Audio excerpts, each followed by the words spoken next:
哥林多後書第2章。因為這樣，我決心下一拜將訪問你哋，免得害你哋再憂愁。那是我害你哋憂愁，有乜人能使我快樂呢？咁唔係你倆都因為我憂愁嘅人嗎？所以我寫這封信嚟俾你哋，免得我多你哋嘅位嘅事，這都應該使我快樂嘅人，反轉害我憂愁。我深信我嘅歡喜，就是你哋大家嘅歡喜。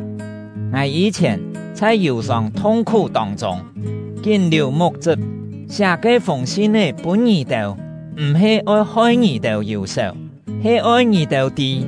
我係樣般痛惜你哋，咁樣那係有人害人憂愁，佢唔係害我憂愁，係害你哋大家憂愁。最少係害你哋當中有啲人憂愁。我咁樣講，係因為我冇愛對這種人講特重嘅話，這種人本大部分人接皮已經拉嚟，點到你哋愛赦免佢，安慰佢，免得佢太傷心、撒切望。所以我勸你哋愛本佢確實地你哋錫佢。我以前寫這封信嚟俾你哋，係愛對你哋，係唔係有辦法讓過考驗，係唔係很凡事順風我。你哋赦免罵人，我就赦免罵人。那係我赦免罵人，係因為你哋嘅緣故，在基督面前赦免佢，免得我哋本撒旦卡樣。因為我哋清清楚撒旦嘅詭計，我到鐵羅亞傳基督福音嘅時，主已經為我打開工作嘅門。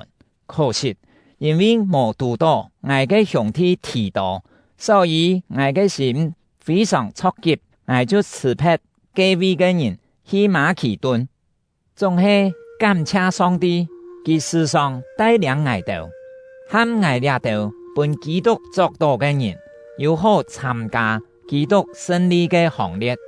佢通過我哋將認識基督讚耀嘅香味傳到各所在去，我哋可比基督獻本上帝嘅香味傳到嘅道得救嘅人身上，留迷茫嘅人中間。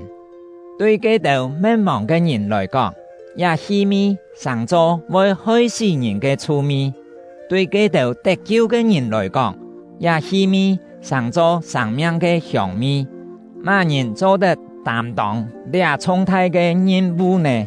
千多人將上帝嘅道理轉做東西來賣，我哋唔係咁樣，因為上帝指派我哋，本我哋在佢面前用基督奴僕嘅身份，老老實實傳講。